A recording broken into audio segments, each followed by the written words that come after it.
Mes parents m'ont piégé pour un mariage forcé. Papa bloquait la porte. Face au contrat, j'ai souri, vous auriez dû lire ce que j'ai déposé hier.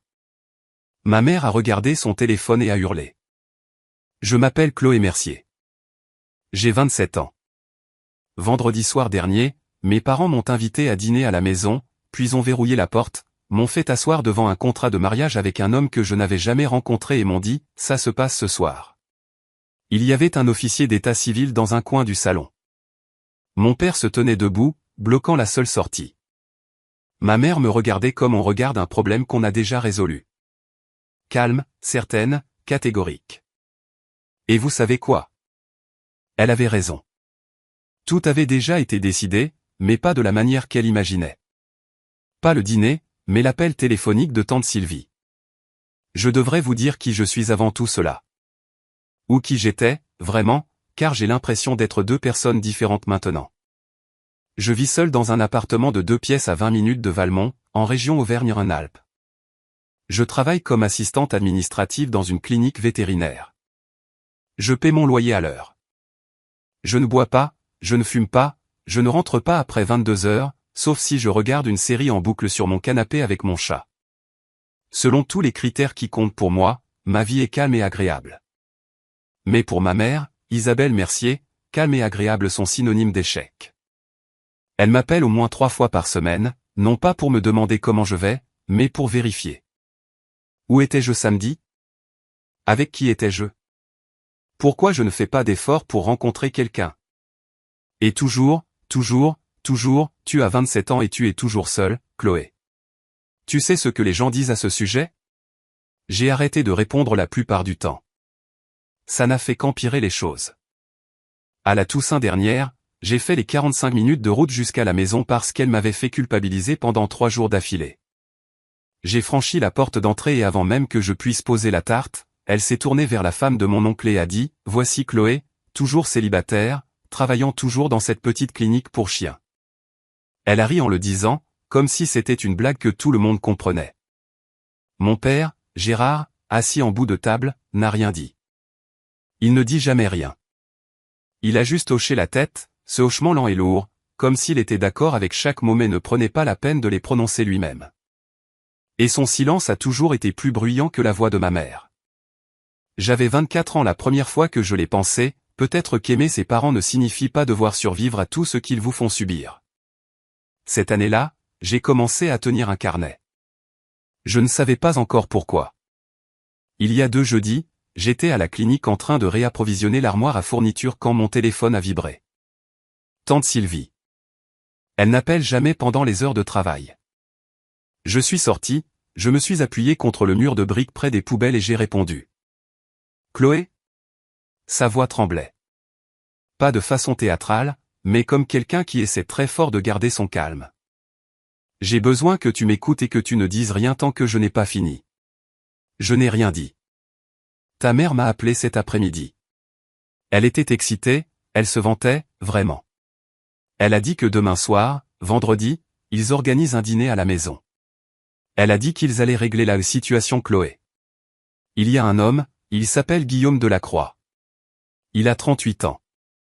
Il y a un officier d'état civil qui vient et il y a un contrat. J'ai prononcé son nom 3 fois avant de la croire. Sylvie. Sylvie. Sylvie. Qu'est-ce que tu veux dire par un contrat? Un contrat de mariage, ma chérie. Présigné par ta mère et ton père. Elle m'a dit que la famille de Guillaume possède des terres après la nationale 12 et que ton père leur doit de l'argent. Elle voulait que je vienne être témoin que ma nièce faisait enfin ce qu'il faut. Sylvie a marqué une pause. Je lui ai dit que j'étais occupé, mais je ne vais pas te laisser entrer dans cette maison à l'aveugle. Je suis resté assise dans ma voiture sur le parking pendant un long moment. Après avoir raccroché, mes mains tremblaient sur le volant. Pas de peur, exactement, mais du sentiment que quelque chose se mettait en place. Toutes ces années d'appels téléphoniques, de culpabilité et de silence prenaient soudainement une forme que je pouvais voir. Sylvie a dit une dernière chose avant de raccrocher. Calme, stable, comme si elle l'avait gardé pour la fin. Tu ne leur dois pas ta vie, Chloé. J'avais 24 heures, et cette fois, je n'allais pas être sage. Sur le trajet du retour ce soir-là, j'ai imaginé tous les scénarios possibles. Si je ne viens pas, maman appelle tous les parents dans un rayon de 80 km et leur dit que j'ai abandonné la famille. Elle raconte aux femmes de son club de marche que je suis instable. Elle remodèle l'histoire jusqu'à ce que je sois la méchante. Et à Valmont, une fois que vous êtes le méchant, vous le restez. Une petite ville a une mémoire longue et une capacité d'attention courte pour le contexte. Si je viens et que je refuse, papa bloque la porte. Et je le sais parce qu'il l'a déjà fait, pas pour un mariage, mais il y a 3 ans quand j'ai fait un sac et leur ai dit que je déménageais. Il s'est tenu dans l'encadrement de la porte, les bras croisés, et a dit 5 mots, tu sors, ne reviens pas. Je suis sorti quand même, mais ce soir-là, il n'y avait pas d'officier, pas d'étranger en costume, pas de contrat à mon nom. Si je viens et que je dis oui, je perds tout ce que j'ai construit. L'appartement, le travail, les 3 années à apprendre à quoi ressemble le silence quand il est choisi, et non imposé. Je me suis garé sur ma place et je suis resté assise dans le noir pendant un moment. Le moteur tic-taquait. La télé d'un voisin clignotait en bleu à travers sa fenêtre. Et puis je me suis souvenu de quelque chose. Le carnet. 3 ans d'entrée, de date, d'heure, de mots exacts, chaque appel où maman me disait que je faisais honte à la famille. Chaque SMS de papa qui n'était qu'un point. Sa façon de dire que je l'avais déçu sans l'écrire. Des captures d'écran de messages vocaux. Je l'avais gardé parce que je pensais que je devenais folle. J'avais besoin de preuves pour moi-même que ce que je ressentais était réel. Je ne le savais pas encore, mais ce carnet allait devenir tout autre chose. J'ai sorti le carnet du tiroir de ma table de chevet. Couverture bleu marine, coin corné. 3 ans de la voix de ma mère pressée à plat entre les pages comme des fleurs séchées, sauf que rien n'était beau à leur sujet. J'ai feuilleté plus de 200 entrées. 14 octobre, il y a 2 ans, maman a appelé à 23h et a dit que si je ne rentrais pas pour Noël, elle dirait à grand-mère que je vis avec un homme. Je vis seul. 3 mars de l'année dernière, papa a envoyé un SMS, ta mère a pleuré toute la nuit. Pas de contexte. J'ai rappelé. Il a raccroché après 10 secondes. 19 juillet, maman a dit à tante Patricia que je m'étais fait virer de la clinique. Ce n'est pas vrai. Elle ne considère juste pas ça comme un vrai travail. Entrée après entrée après entrée. Date, citation directe, capture d'écran scotchée sur les pages. Je ne savais pas ce que j'avais construit, je savais juste que j'avais besoin de le voir en dehors de ma propre tête. J'ai appelé Manon Torres à 23h ce soir-là. Manon et moi étions au lycée ensemble. Elle est juriste maintenant au tribunal judiciaire. Elle a décroché à la 2e sonnerie, ce qui vous dit tout sur le genre d'amie qu'elle est. Je lui ai tout raconté, l'appel de Sylvie, le dîner, le contrat, Guillaume Delacroix, l'officier d'état civil. Elle est restée silencieuse pendant un long moment. Puis elle a dit quelque chose qui a changé les 24 heures suivantes de ma vie. Chloé, écoute-moi. Ce n'est pas un drame familial. C'est de l'emprise et du contrôle coercitif. Et la loi française a des procédures pour ça. Je n'ai pas dormi cette nuit-là. Pas parce que j'avais peur. Parce que pour la première fois en 3 ans, je ne faisais pas que documenter ce qui m'arrivait. Je décidais de ce que j'allais faire à ce sujet. Vendredi matin, j'ai appelé le docteur Martin à la clinique et je lui ai dit que j'avais besoin d'une journée pour raisons personnelles. Elle n'a pas posé de questions. Elle ne le fait jamais. C'est pour ça que je suis resté 3 ans. À 8h30, j'étais dans ma voiture, conduisant 30 minutes jusqu'au tribunal. Manon m'a retrouvé dans le hall. Elle avait déjà sorti les formulaires. J'ai tout préparé hier soir, dit-elle en me tendant un porte-bloc. Demande d'ordonnance de protection. Tu remplis le récit. Je vais t'aider. Je me suis assise à une table en métal dans le couloir du tribunal et j'ai écrit.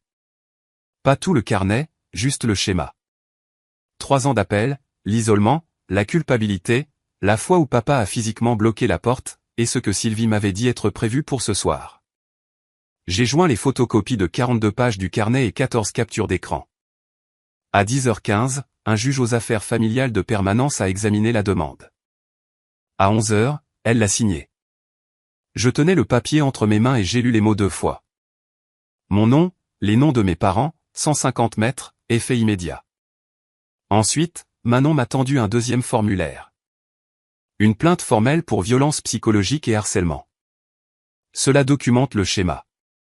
Contrôle coercitif sur une longue période. Ça déclenche une enquête formelle.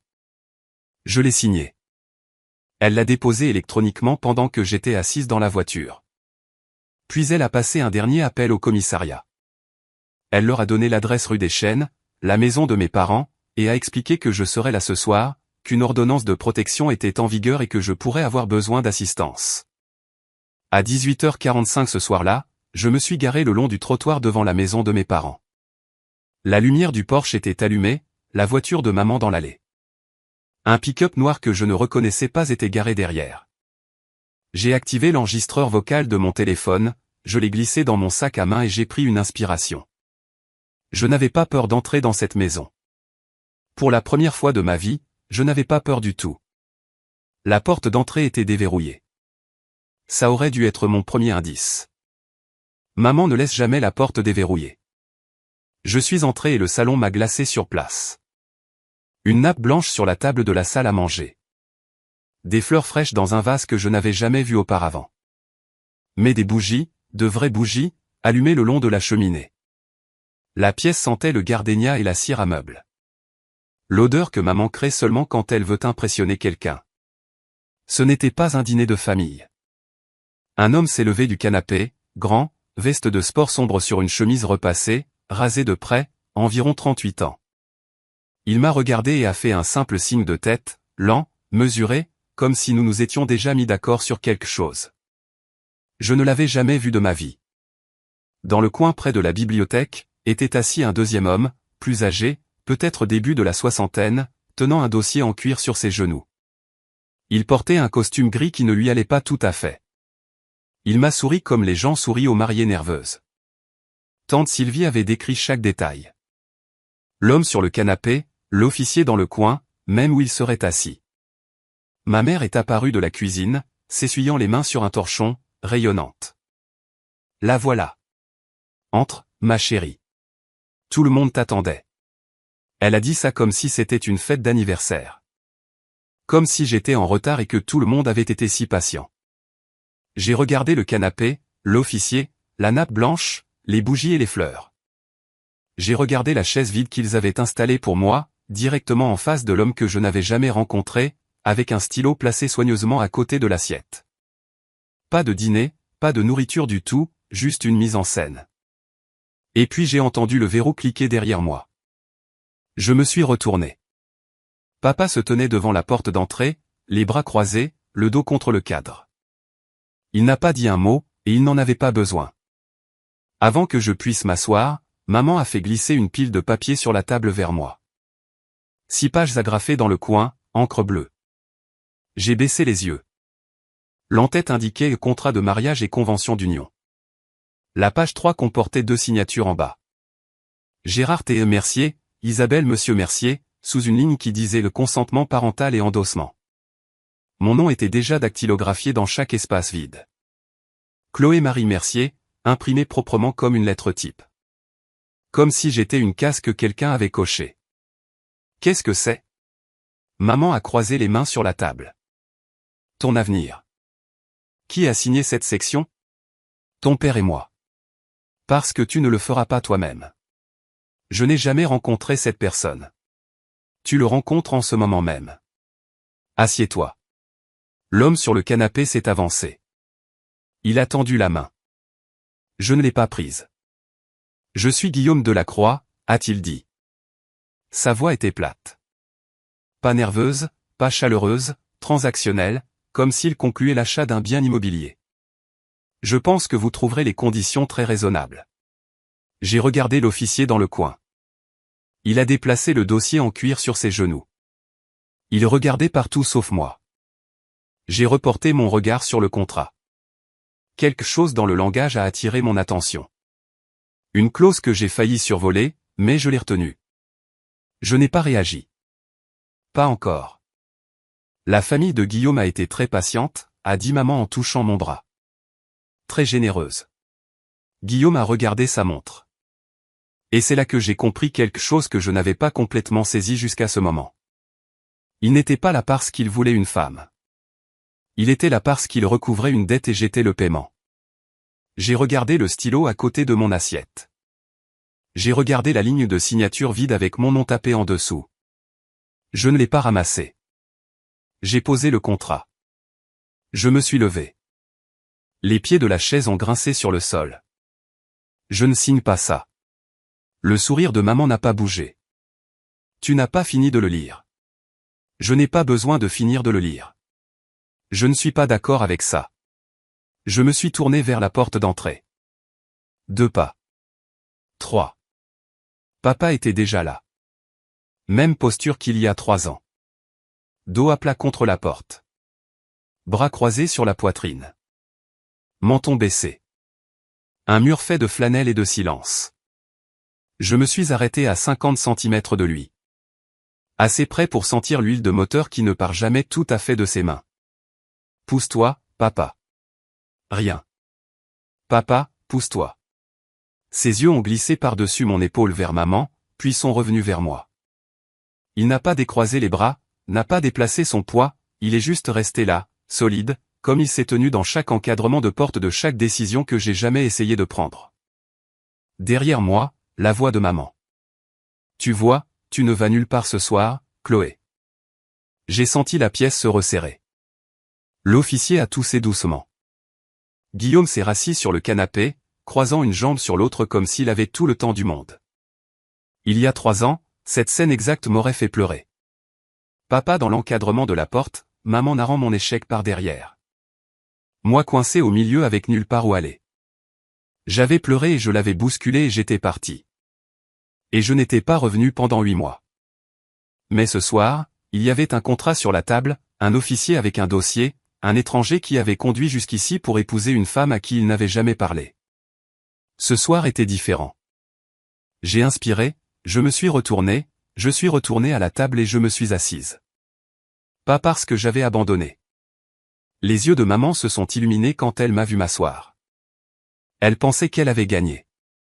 Elle n'avait pas gagné. Maman s'est assise en face de moi et a tendu les mains vers les miennes. Je l'ai laissé les prendre. Il m'a fallu toute ma volonté pour ne pas me retirer. Chloé. Sa voix s'est adoucie.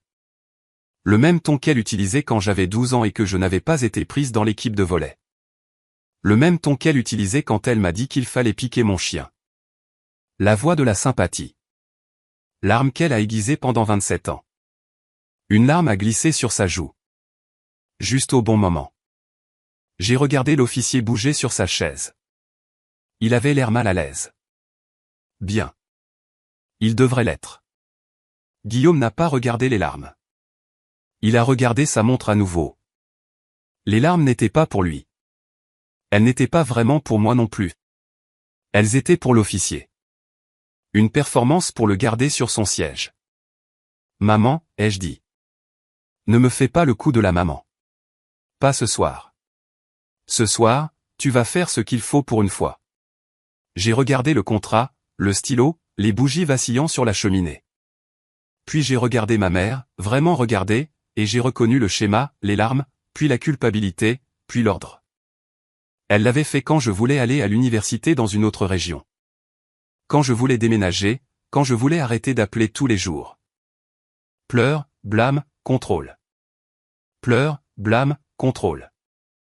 Il y a 3 ans, cette pièce m'aurait brisé. Ce soir, cela ne faisait que confirmer chaque entrée de ce carnet. J'ai pris le contrat. Maman a arrêté de pleurer. Ses yeux sont devenus brillants d'anticipation. Mais je n'ai pas pris le stylo. Assise à cette table, je ne cessais de me demander, pourquoi ma mère a-t-elle pensé que cela fonctionnerait? Croyait-elle honnêtement que je signerais un contrat de mariage avec un étranger juste parce qu'elle pleurait? Ou le savait-elle et s'en fichait-elle simplement? Et j'y pense encore. Qu'est-ce qui fait qu'un parent franchit cette ligne, passant de vouloir le meilleur pour son enfant à décider qu'il possède l'avenir de son enfant? Qu'en pensez-vous? Pourquoi certains parents vont-ils si loin pour contrôler un enfant adulte? Dites-le moi dans les commentaires. J'ai tenu le contrat à 2 mains. 6 pages. Toute ma vie réduite à de l'encre bleue et des lignes de signature vides. Puis je me suis tourné, pas vers ma mère, pas vers Guillaume, mais vers l'homme dans le coin. Excusez-moi. Ma voix était stable. J'en étais surprise. Monsieur, puis-je vous demander quelque chose? L'officier s'est redressé. Bien sûr. Quand avez-vous été contacté au sujet de cette cérémonie, et par qui? Elle a cligné des yeux. Madame Mercier m'a contacté la semaine dernière, a-t-il dit. Elle a dit que les deux parties avaient consenti. Une pause. Il a jeté un coup d'œil à ma mère. C'est exact. Ce soir est la première fois que j'entends parler de ce mariage. C'est la première fois que je rencontre Monsieur Delacroix, et c'est la première fois que je vois ce contrat. Je l'ai tenu en l'air pour qu'il puisse voir. Monsieur, mon nom a été rempli à mon insu. La pièce est devenue silencieuse, pas le genre confortable, le genre où chacun calcule son prochain mouvement. L'officier, j'apprendrai plus tard qu'il s'appelait Jacques Moreau, 62 ans, un adjoint faisant des cérémonies arrangées, a regardé ma mère. Son expression avait changé. Le sourire poli avait disparu. Madame Mercier, vous m'avez dit que les deux parties. Elle est nerveuse, a dit maman rapidement. Le trac d'avant-mariage. Vous savez comment sont les jeunes femmes. Je ne suis pas nerveuse, ai-je dit. Je vous dis les faits. Moreau a regardé le contrat dans mes mains, puis la porte où mon père se tenait, puis est revenu vers moi.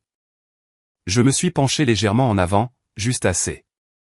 Vous comprenez qu'en vertu de la loi française, une cérémonie de mariage menée sans le consentement libre et éclairé des deux parties adultes est nulle, et l'officier qui la célèbre peut faire face à des poursuites pénales pour complicité de mariage forcé. J'ai regardé la couleur quitter son visage, nuance par nuance. Maman a ri. Chloé, arrête avec ton drame, mais Moreau ne riait pas. Et il n'était plus assis confortablement. Quelque chose a changé dans la pièce. Je pouvais le sentir comme un courant changeant de direction. Moreau a fait mine de se lever. La main de maman a jailli. Asseyez-vous. Sa voix a laissé tomber la douceur comme un masque frappant le sol. Elle s'est tournée vers moi et pour la première fois ce soir, j'ai vu la vraie Isabelle Mercier. Pas la mère en pleurs, pas l'hôtesse gracieuse. La contrôleuse. Chloé-Marie Mercier, je ne te demande pas ton avis et je te dis ce qui va se passer. De la porte, papa a parlé pour la première fois. 3 mots lourds comme du béton. Écoute ta mère. Maman s'est tournée vers Moreau. Vous faites votre travail. Je vous ai déjà payé. Moreau est resté figé, à moitié debout, la main sur la coudoir. Guillaume a bougé. Le vernis raisonnable s'est fissuré juste assez pour que je voie l'impatience en dessous. Je n'ai pas conduit 40 minutes pour un débat. On le fait ou pas? J'ai regardé directement vers lui. Vous me le demandez à moi ou à eux? Parce que de là où je suis assise, vous négociez avec mes parents, pas avec moi. La bouche de Guillaume s'est ouverte, fermée. Il a regardé Gérard. J'ai senti mon sac à main contre ma hanche. À l'intérieur, plié dans une enveloppe, se trouvait quelque chose dont aucun d'eux ne savait rien. Ma main a dérivé vers la sangle brièvement, mais je l'ai retirée. Pas encore. J'ai vérifié l'heure. L'horloge du micro-ondes dans la cuisine indiquait 19h32. Maman s'est rapprochée, baissant la voix comme si elle partageait un secret, mais ses yeux étaient durs. 3 ans que tu vis seul, et qu'est-ce que tu as à montrer pour ça? Un appartement bon marché et les chiens de quelqu'un d'autre. Elle a dit ça comme un fait, comme si elle avait mesuré ma vie et l'avait trouvée insuffisante. J'ai soutenu son regard et derrière ce regard, derrière tout, j'ai commencé à compter les minutes. Mon téléphone a vibré dans mon sac à main une fois, puis une deuxième fois. Je ne l'ai pas regardé. Je n'en avais pas besoin. Je savais qui c'était. Manon avait dit qu'elle enverrait un SMS quand le commissariat confirmerait. Maman parlait encore. Quelque chose à propos de la famille de Guillaume, de leur propriété, de leur statut. J'entendais un mot sur 3. Le reste était statique. Et sa mère, paix à son âme, t'aurait adoré. Chloé. La voix de maman s'est aiguisée. Tu écoutes? Chaque mot. Elle s'est penchée par-dessus la table. Son parfum, cette vanille lourde qu'elle porte depuis que je suis enfant, a rempli l'espace entre nous. Tu as 2 choix. Tu signes ce contrat ou tu ne m'appelles plus jamais maman. Je l'ai entendu. Je l'ai vraiment entendu. Et quelque chose d'étrange s'est produit. Je me suis sentie plus légère, comme si elle venait de déverrouiller une porte qu'elle voulait sceller. Elle m'avait donné la permission de partir. J'ai regardé autour de la pièce une dernière fois. Papa à la porte, bras toujours croisés. Maman, le visage rouge, la mâchoire serrée. Guillaume sur le canapé. Patient de la manière dont les gens sont patients quand ils achètent quelque chose qu'ils croient déjà être à eux. Moreau dans le coin, ayant l'air de souhaiter être n'importe où ailleurs sur Terre, même sous la table. J'ai glissé mon téléphone juste assez pour voir l'écran. Le message de Manon, confirmé avec le commissariat. Envoie le mot quand tu veux. J'ai tapé un mot avec mon pouce, sans regarder en bas. Mémoire musculaire. Je l'avais pratiqué dans la voiture. Maintenant, j'ai remis le téléphone dans mon sac, j'ai levé les yeux et j'ai souri. Pas le petit sourire apaisant que j'avais été entraîné à donner. Pas le sourire nerveux qui dit « s'il te plaît, ne sois pas fâché ». Un vrai, calme, clair. Le sourire de quelqu'un qui sait exactement ce qui va se passer. Maman l'a remarqué, ses yeux se sont plissés. Qu'est-ce qui est drôle? Rien n'est drôle, maman. Absolument rien. J'ai repris le contrat, lentement, page par page. Puisque nous sommes tous ici, ai-je dit. Laissez-moi partager ce que j'ai trouvé. Maman s'est redressée. Elle pensait que je cédais. J'ai tourné à la page 2, section 3, actifs de la mariée. Quelqu'un avait listé le solde de mon compte d'épargne, 7 412 €. J'ai levé les yeux. Je n'ai jamais partagé ce chiffre avec personne dans cette pièce. Silence. Page 4. Section 7. Résidence conjugale. La propriété de la Croix sur la Nationale 12. Pas d'alternative listée. Pas d'option pour un logement indépendant. Guillaume a décroisé les jambes. Page 5. Section 9. Je l'ai lu lentement, m'assurant que chaque mot portait. La mariée accepte de renoncer à tout emploi indépendant dans les 60 jours suivant la date du mariage. J'ai posé la page. Vous voulez que je démissionne? Le visage de maman était un masque. La famille de Guillaume n'a pas besoin que tu travailles. Il ne s'agit pas de ce dont la famille de Guillaume a besoin, il s'agit de me priver de mes revenus pour que je ne puisse pas partir. J'ai regardé Moreau. Son dossier en cuir était fermé maintenant. Ses mains étaient croisées dessus. Il me regardait comme on regarde un accident de voiture. Incapable de détourner le regard. Je me suis tourné vers Guillaume. Avez-vous écrit cela ou est-ce ma mère? La mâchoire de Guillaume s'est serrée. Les termes sont standards. Standard pourquoi exactement? Pas de réponse. Je me suis tourné vers ma mère. Tu as listé mon solde bancaire. Tu as négocié ma résidence. Mais tu as écrit une clause qui élimine ma capacité à gagner de l'argent. Et tu l'as signée avant même que je sache qu'elle existait. J'ai posé le contrat sur la table, bien au centre, comme une pièce à conviction. Ce n'est pas un mariage, maman. C'est une vente. Le mot est resté en suspension dans l'air entre nous comme une allumette allumée. Je me suis tourné vers mon père. Il n'avait pas bougé de la porte. N'avait pas prononcé plus de 2 mots de toute la soirée. Papa, combien dois-tu au de la Croix? Son menton s'est levé légèrement. Ça ne te regarde pas. Ça me regarde directement parce que je suis le moyen par lequel tu prévois de rembourser. La pièce est devenue mortellement silencieuse. Même les bougies semblaient s'arrêter de vaciller. Guillaume a regardé Gérard. Gérard a regardé le sol. La main de maman a claqué sur la table. N'ose pas accuser ton père. 40 000 €. Je l'ai dit d'un ton égal. Tante Sylvie m'a dit.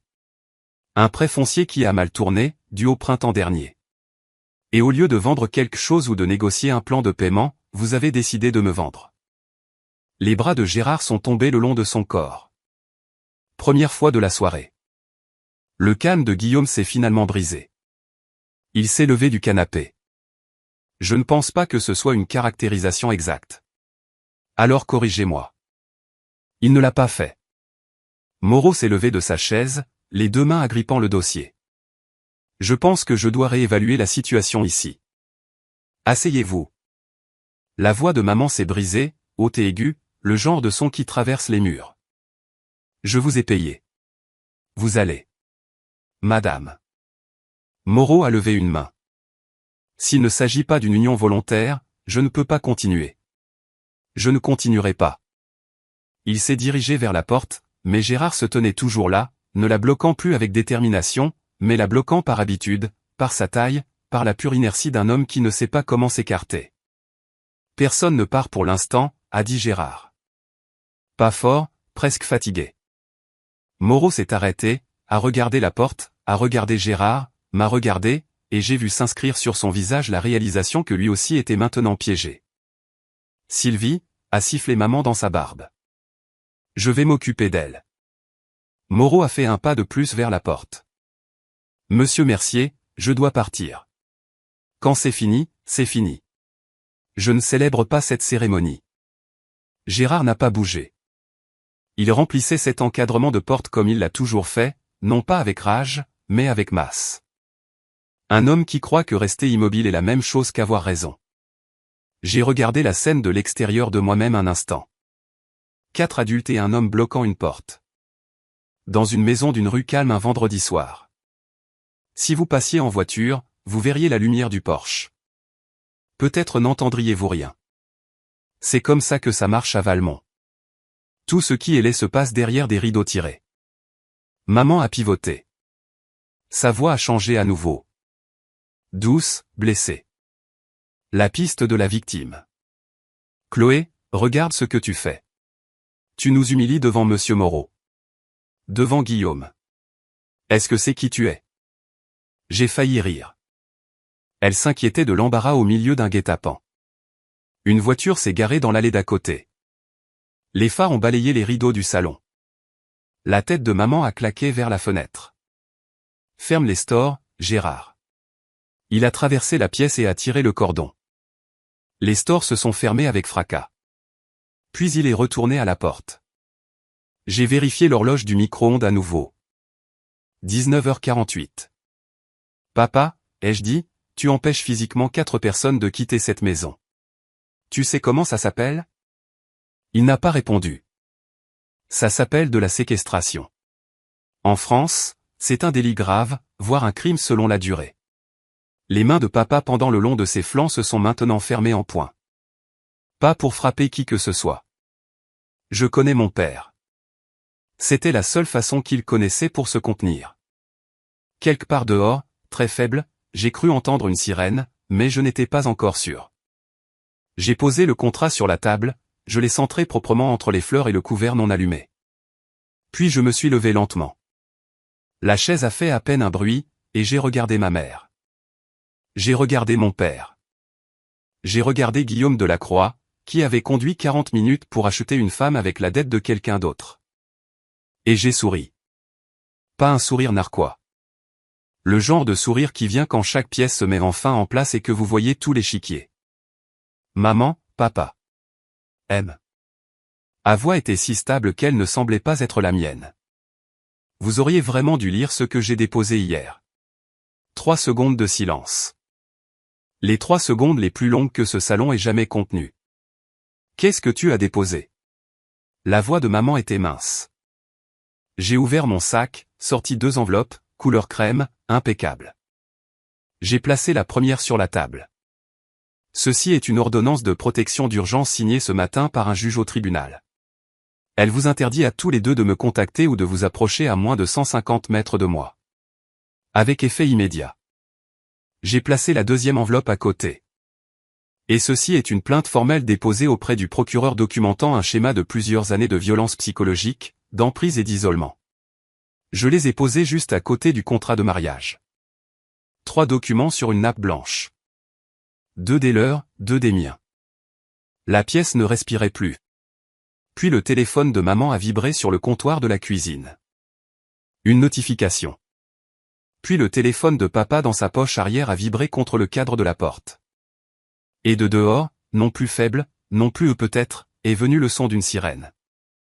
Se rapprochant, puis s'arrêtant. Juste devant la maison. Maman a commencé à crier. Elle a saisi son téléphone sur le comptoir. Ses mains tremblaient tellement qu'elle a dû essayer son code 2 fois. J'ai regardé son visage alors qu'elle lisait la notification du système judiciaire ou le message automatique lié à la plainte. Son nom, mon nom, les termes. Sa bouche s'est ouverte, puis fermée, puis ouverte à nouveau. Qu'est-ce que c'est? Qu'est-ce que tu as fait? Papa a sorti son téléphone de sa poche arrière. Même notification. Il l'a lu comme il lit tout, lentement, les lèvres bougeant légèrement. Et j'ai vu quelque chose que je n'avais jamais vu auparavant sur le visage de Gérard Mercier. La peur. Guillaume Delacroix était déjà sur ses pieds. Je n'ai rien signé. Je ne fais pas partie d'eux. Je dois partir. Pour la première fois de la soirée, la voix plate et transactionnelle avait une fissure. Il ne s'inquiétait plus du mariage. Il s'inquiétait pour lui-même. Moreau a vu son ouverture. Au moment où Gérard s'est éloigné de la porte pour vérifier son téléphone, Moreau a bougé rapidement pour un homme de 62 ans, et il a ouvert la porte d'entrée et l'a franchie avant que quiconque ne puisse réagir. Des lumières bleues ont pulsé à travers l'ouverture de la porte, balayant la nappe blanche. Les fleurs, le contrat, le visage de ma mère, une voiture de police garée le long du trottoir, moteur tournant. Je pouvais entendre la voix de Moreau dehors, parlant rapidement à quelqu'un, puis des pas sur le porche. Maman m'a regardé. Pas avec colère. Pas encore. Ça viendrait plus tard. En ce moment, c'était pire. L'incrédulité. L'expression de quelqu'un dont le scénario a été renversé, qui a écrit chaque ligne de la pièce et ne reconnaît soudainement plus la scène. Chloé. Sa voix s'est brisée au milieu. Tu as appelé la police pour tes propres parents? Je n'ai pas répondu. Je n'en avais pas besoin. Le coup à la porte a répondu pour moi. L'officier à la porte était une femme. Fin de la trentaine, cheveux bruns tirés en arrière, yeux calmes qui ont analysé la pièce en environ 2 secondes chrono. Bonsoir. Je suis le brigadier chef Hollande de la police nationale. Nous avons reçu notification qu'une ordonnance de protection est active à cette adresse. Elle n'était pas bruyante. Elle n'en avait pas besoin. Je me suis avancé. Je suis Chloé Mercier. Je suis la requérante de l'ordonnance de protection. J'ai été invité ici sous de faux prétextes et j'ai été physiquement empêché de partir. Hollande a regardé derrière moi. La nappe, les bougies, le contrat de mariage, les 2 enveloppes. Ses yeux se sont posés sur Gérard, debout à 1 mètre de la porte ouverte, les bras le long du corps. Monsieur, avez-vous empêché quelqu'un de quitter cette résidence ce soir? C'est ma maison, a dit Gérard. Ce n'est pas la question que j'ai posée. La voix de Moreau est venue du porche derrière elle. Rapide, urgente. Officier, j'ai aussi été empêché de partir. Je suis officier d'état civil. J'ai été amené ici sous la représentation que les 2 parties consentaient. Ce n'est clairement pas le cas. Hollande a hoché la tête une fois. Elle est entrée alors qu'un 2e policier apparaissait derrière elle, plus jeune, restant près de la porte. Monsieur et Madame Mercier, je vais avoir besoin de parler avec chacun de vous séparément. Monsieur, si vous pouviez sortir avec mon collègue. Gérard a regardé la policière, puis maman, puis pendant un long moment, moi. Il est sorti par la porte d'entrée sans un mot. Ses pas sur le porche étaient lourds, lents. C'était la première fois de ma vie que je regardais mon père quitter un encadrement de porte parce que quelqu'un d'autre le lui avait ordonné. Hollande s'est tourné vers moi et sa voix a baissé, pas jusqu'au chuchotement, mais vers quelque chose de plus doux. Une chaleur professionnelle. Vous êtes en sécurité maintenant. Avez-vous besoin d'autre chose? J'ai secoué la tête. Juste ça. Juste être cru. À Valmont, une voiture de police dans votre rue est un événement. Une voiture de police dans votre allée avec le gyrophare allumé est la une du journal. Madame Patin, la voisine d'à côté, était déjà sur son porche. Bras croisés sur sa robe de chambre, téléphone en main, ne faisant même pas semblant de ne pas regarder. De l'autre côté de la rue, la lumière de devant des Delgado s'est allumée. J'ai vu un rideau bouger chez les Riley au coin. Maman l'a vu aussi. Elle se tenait à la fenêtre du salon, les stores encore à moitié ouverts depuis que Moreau avait poussé la porte. Les lumières bleues peignaient son visage en couleurs alternées. Sa mâchoire était serrée si fort que je pouvais voir les muscles de son cou. Tu es contente maintenant? Elle s'est tournée vers moi, voix basse et venimeuse. Tu as détruit cette famille. Toute la rue regarde. Je n'ai rien détruit, maman. J'ai juste laissé les gens voir ce que vous faites. Elle a tressailli. Un vrai tressaillement. Comme si les mots avaient du poids. Dehors, le deuxième officier parlait à Guillaume, qui avait essayé de s'éclipser par la porte arrière. Je l'ai vu à travers la fenêtre de la cuisine, debout près de son pick-up, les bras écartés dans un geste de « ne me regardez pas ». J'étais juste ici en tant qu'invité, l'ai-je entendu dire. Monsieur Mercier m'a contacté, et je suis venu par courtoisie. Déjà en train de jeter Gérard sous le bus. 40 minutes de partenariat dissous en 30 secondes d'autopréservation. Hollande prenait des notes à la table de la salle à manger. Elle avait placé le contrat de mariage dans un sac à preuve. Il reposait sur la nappe blanche comme un patient sur un brancard. Maman a chuchoté depuis la fenêtre. Pas à moi. Pas à personne vraiment. Tout le monde saura. Toute la ville. Oui, ils sauront. Et pour la première fois de ta vie, tu ne pourras pas contrôler l'histoire. Moreau a fait sa déposition sur le porche sous la lueur jaune de la lumière que ma mère garde toujours allumée pour paraître accueillante. Il a tendu son téléphone à Hollande montrant la chaîne de mai d'Isabelle. Date, heure, confirmation de paiement. Elle lui avait envoyé 250 € via une application mobile. Objet, cérémonie vendredi, Mercier de la Croix. Elle m'a dit que les deux parties étaient impatientes, a dit Moreau. Sa voix était instable. Elle a dit que sa fille était timide mais heureuse, que c'était une fête de famille. Hollande a tout documenté. Horodatage des emails. Le contrat de mariage maintenant scellé dans du plastique. La description physique de la soirée par Moreau, qui était assis où, ce qui a été dit. Le moment où il a essayé de partir et a été arrêté. Elle s'est tournée vers moi. Mademoiselle Mercier, j'ai le numéro de l'ordonnance de protection dans le dossier, vos parents seront formellement notifiés que le contact avec vous est interdit selon les termes de l'ordonnance. Je lui ai tendu une copie imprimée de l'ordonnance de mon sac, puis le numéro de dossier de la plainte écrit sur un post-it. Puis je lui ai parlé de l'enregistrement vocal sur mon téléphone. J'enregistre depuis que je suis entré. Hollande a marqué une pause, m'a regardé, pas surprise exactement, plutôt comme si elle recalibrait. C'est admissible. Je note cela au dossier. J'ai hoché la tête. Depuis l'allée, le deuxième officier prenait des notes sur Gérard. Séquestration notée sur le champ. Pas une arrestation, pas ce soir, mais un dossier formel, une trace papier. Moreau s'est tourné vers moi avant de partir. Ses yeux étaient rouges. Mademoiselle Mercier, je ne savais pas. Je suis vraiment désolé. Je vous crois, ai-je dit.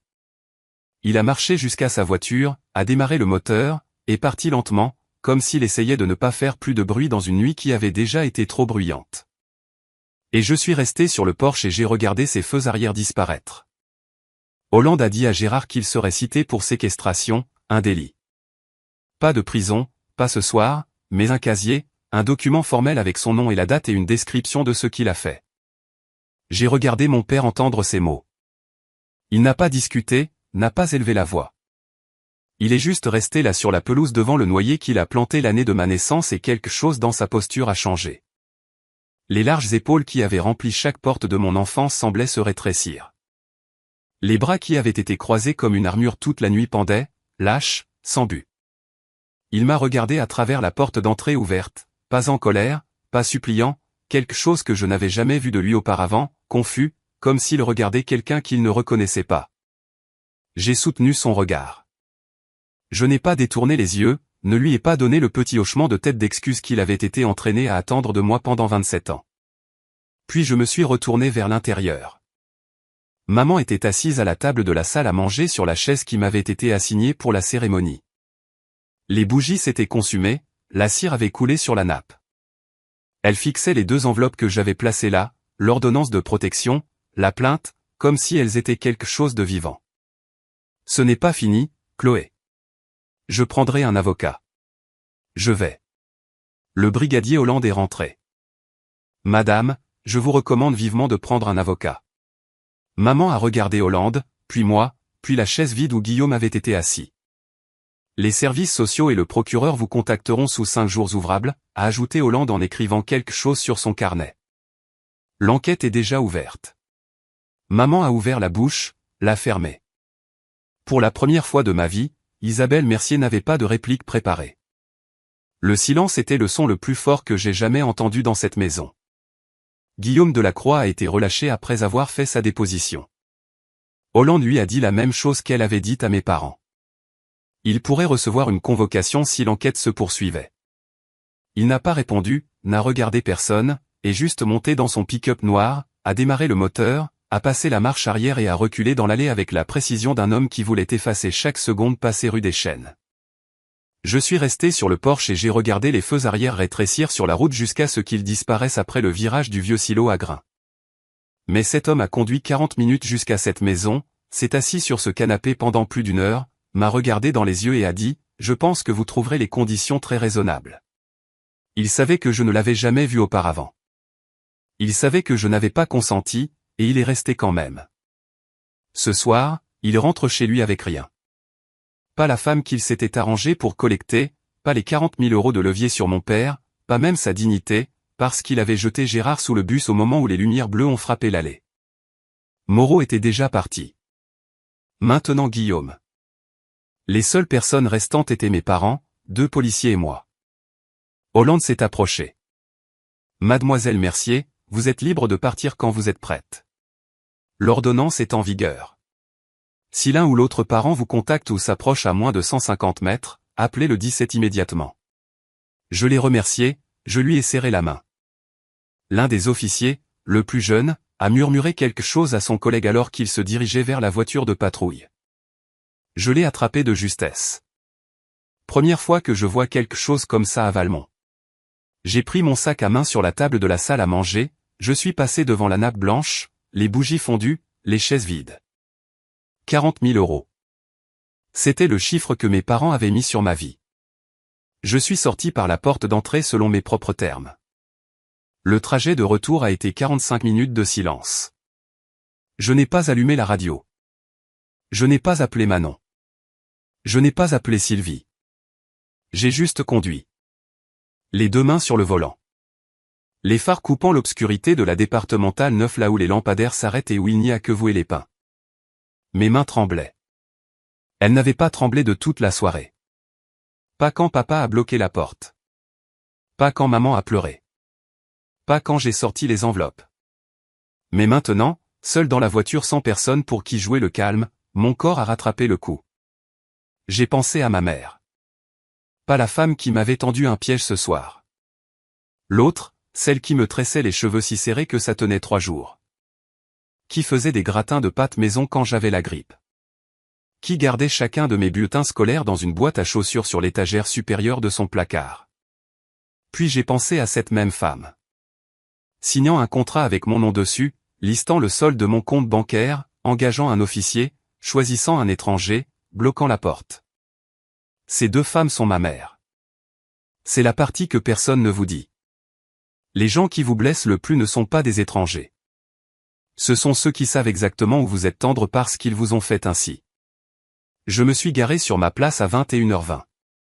J'ai coupé le contact, je suis resté assise dans le noir pendant un moment, écoutant le tic-tac du moteur qui refroidissait et l'aboiement lointain du chien de quelqu'un. Puis je suis entré, j'ai verrouillé la porte, j'ai glissé le long du mur de la cuisine jusqu'au sol, et j'ai pleuré fort et laidement.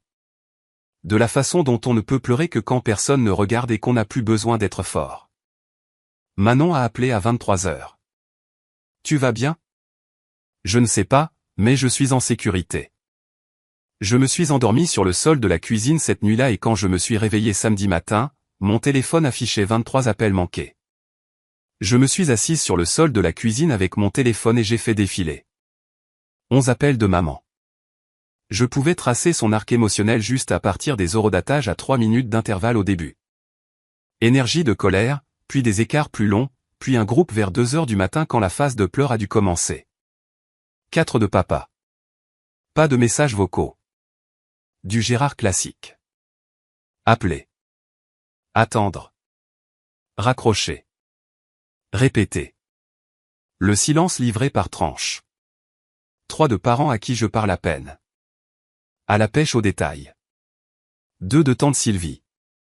Je l'ai rappelé en premier. Ça va, ma chérie? Fatigué, mais ça va. Qu'est-ce que tu entends? Sylvie a expiré. C'est partout. Madame Patin l'a dit à son groupe de marche avant le petit déjeuner. À midi, toutes les femmes de Valmont qui possèdent une paire de baskets savaient qu'il y avait une voiture de police dans l'allée de ta maman. Un appel du numéro de Guillaume Delacroix. Pas de message vocal. Puis le numéro était bloqué. Il l'avait supprimé de son côté. 2 numéros que je ne reconnaissais pas. Je n'ai rappelé aucun d'eux sauf celui de Sylvie. Puis mon téléphone a vibré avec un SMS de maman. Long. Le genre de message qu'elle compose comme un mémoire juridique plein de reproches et de culpabilité redirigée. J'ai lu la première ligne. Tu as détruit ton père et moi. Je ne peux pas montrer mon visage. J'espère que tu es satisfaite.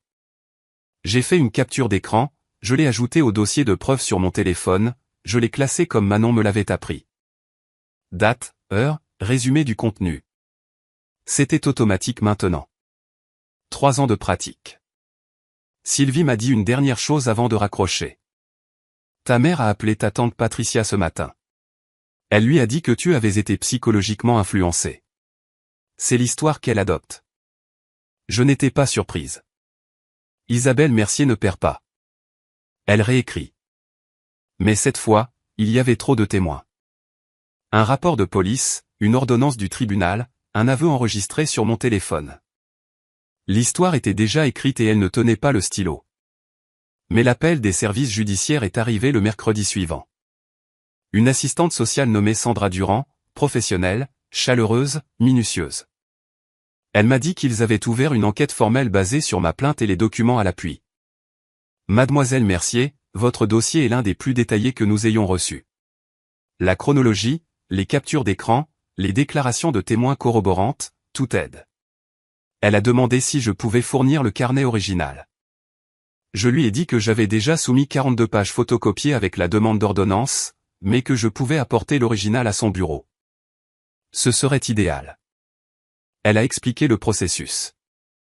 Entretien avec mes parents, avec les voisins, avec toute personne que j'avais listée comme ayant été témoin du schéma.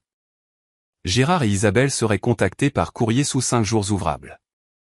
Que se passe-t-il s'ils ne coopèrent pas, ai-je demandé.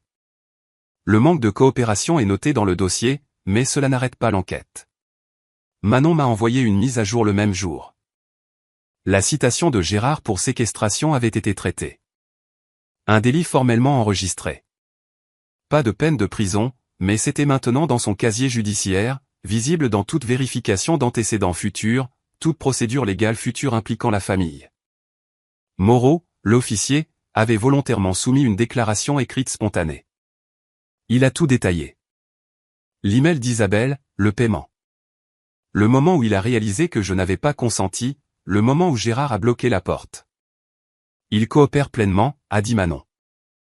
Il a peur de perdre son accréditation. Et Guillaume Delacroix? Silence. Selon Sylvie, il avait dit à son père que l'affaire était annulée. Pas d'explication, pas de combat. Il a juste tout arrêté. La dette de 40 000 € était toujours là. Gérard devait toujours au Delacroix, mais la monnaie avec laquelle il avait essayé de payer un mois n'était plus sur la table, définitivement. J'ai raccroché avec Sandra Durand et je suis resté assise à ma table de cuisine pendant un long moment, juste à respirer. Le système fonctionnait lentement, imparfaitement, bureaucratiquement, mais il fonctionnait. 2 semaines après le dîner, une lettre est arrivée à mon appartement, pas de mes parents, mais de leur avocat. Une demande formelle d'annuler l'ordonnance de protection, affirmant que j'avais grossièrement exagéré un désaccord familial de routine. Je l'ai transféré à Manon.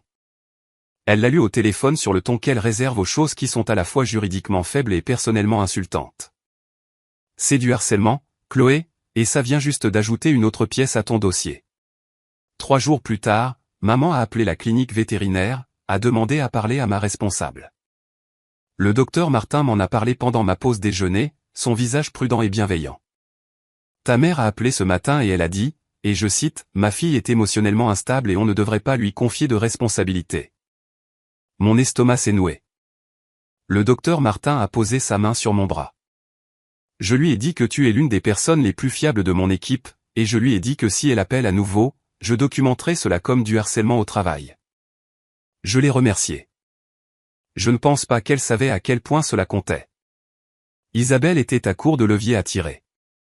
Le club de marche avait discrètement arrêté de l'inviter. Madame Patin faisait un signe poli, mais ne s'attardait pas. À la quincaillerie, les gens qui avaient l'habitude de discuter avec elle de jardinage faisaient la conversation et passaient leur chemin. Valmont est assez petite pour que tout le monde sache, et assez polie pour que personne ne vous le dise en face. Puis Gérard a appelé. Un appel, court. Je ne savais pas que ça irait aussi loin. Sa voix était basse, rauque. Mais tu as quand même bloqué la porte, papa. Silence, puis le clic d'une ligne coupée. Je l'ai dit à Manon ce soir-là autour d'un café alors qu'elle me regardait avec des yeux stables. Il n'est pas désolé pour ce qu'il a fait. Il est désolé que ça n'ait pas marché.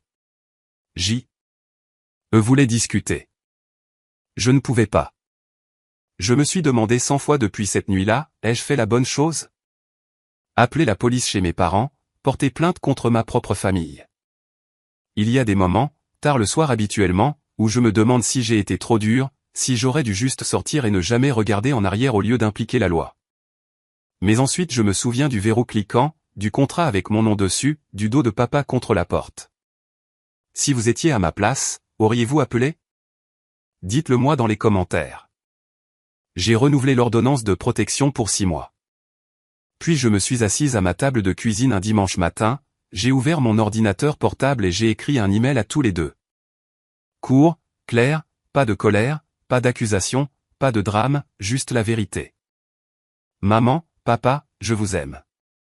Je veux que vous sachiez que ça n'a pas changé, et je ne pense pas que ça changera un jour.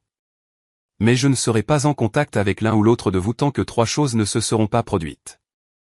Premièrement, vous complétez un programme de thérapie familiale avec un thérapeute agréé. Deuxièmement, vous reconnaissez à voix haute avec vos propres mots ce qui s'est passé la nuit du 11 octobre. Pas une version, pas une interprétation. Ce qui s'est passé. Troisièmement, vous respectez les limites que j'ai fixées. Pas parce qu'une ordonnance du tribunal l'exige, mais parce que vous choisissez de le faire.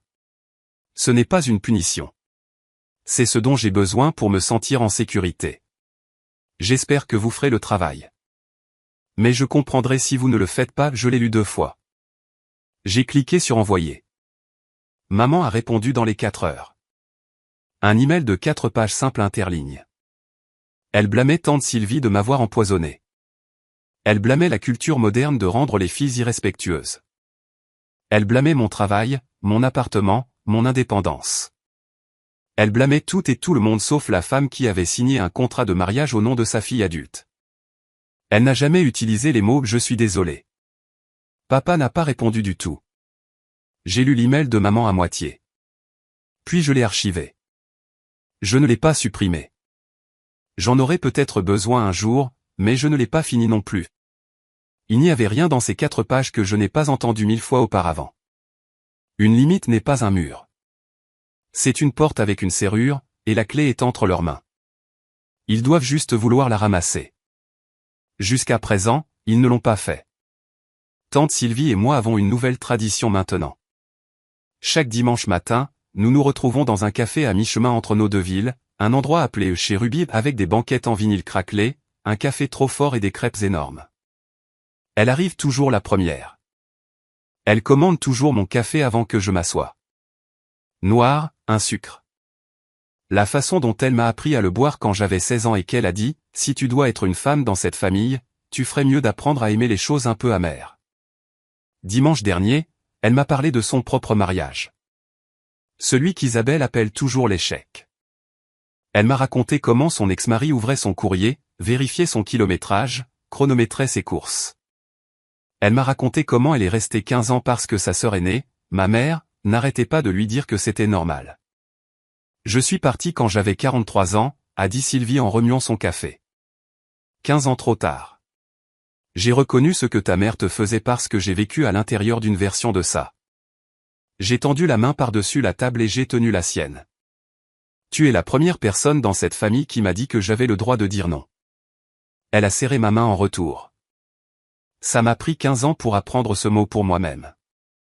Manon est arrivée en retard comme elle le fait toujours, s'est glissée sur la banquette et a commandé un café. Puis elle a sorti son téléphone. L'enquête est finalisée. Le dossier est documenté et archivé. Si quelque chose arrive à l'avenir, une violation de contact, une escalade, ce sera référencé. J'ai hoché la tête, bu mon café. J'ai regardé par la fenêtre le parking où le soleil du matin frappait juste les flaques de la pluie de la nuit dernière. Pour la première fois depuis longtemps, le dimanche ressemblait à un dimanche. Je ne vous raconte pas cette histoire pour que vous ayez pitié de moi. Je n'ai pas besoin de ça. Et honnêtement, ça n'aiderait pas. Je vous le dis parce qu'il y a 3 ans, assise dans ma voiture sur un parking avec les mains tremblantes, j'aurais aimé que quelqu'un me dise ce que je vais vous dire maintenant. Fixer une limite n'est pas une trahison. Se protéger n'est pas de la cruauté. Et garder une trace de ce qui vous arrive, l'écrire, le dater, sauvegarder les captures d'écran n'est pas de la paranoïa, c'est de la préparation. Vous n'en aurez peut-être jamais besoin, mais si c'est le cas, vous serez reconnaissant que ce soit là.